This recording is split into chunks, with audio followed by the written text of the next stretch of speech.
Kaleshwaram project అక్రమాలపై justice PC Ghosh committee సమర్పించినటువంటి నివేదికను అసెంబ్లీలో ప్రవేశపెట్టాలని బీజేపీ రాష్ట్ర అధ్యక్షుడు ఎన్ రామచంద్రరావు డిమాండ్ చేశారు.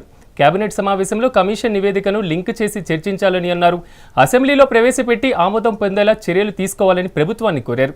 కాళేశ్వరంలో అవినీతి జరిగిందని తాము ముందు నుంచి చెప్తున్నామన్నారు రామచంద్రరావు. కేబినెట్లో కొంతమంది దాన్ని కొంచెం లీక్ చేశారు. అది అధికారికంగా ఉన్నటువంటి ఒక విషయాలు కావు. కాబట్టి అధికారికంగా ఎప్పుడైతే ఈ కాళేశ్వరం రిపోర్టు అసెంబ్లీ ముందు పెట్టి అసెంబ్లీలో ప్రవేశపెడతారో అప్పుడు బహిర్గతమైనటువంటి ఒక కాళేశ్వరం రిపోర్టు మీద భారతీయ జనతా పార్టీ స్పందిస్తుంది.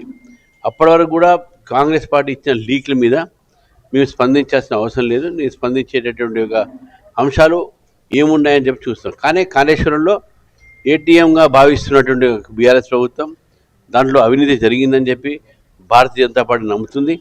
అదేవిధంగా కాళేశ్వరం ఒక కట్టడాల్లో కూడా నాణ్యత దెబ్బతీసింది, దాని లోన్ అయిందని చెప్పేసి కూడా భారతీయ జనతా పార్టీ నమ్మింది. ఏదున్నప్పుడు కూడా ఆ మొత్తం రిపోర్టు బయటకు వస్తేనే దాని మీద భారతీయ జనతా పార్టీ స్పందించే అవకాశాలు ఉంటాయి. రెండోది, ఈ జిల్లాలో ఉన్నటువంటిగా ఇచ్చంపల్లి ప్రాజెక్టు ఏదుందో గతంలో భారతీయ జనతా పార్టీ దాని మీద పాదయాత్ర చేసింది విద్యాసాగర్ గారి నాయకత్వంలో. ఆ ఇచ్చంపల్లి ప్రాజెక్టు ప్రభుత్వం దాన్ని పునరుద్ధరిస్తే దాన్ని భారతీయ జనతా పార్టీ స్వాగతిస్తుంది.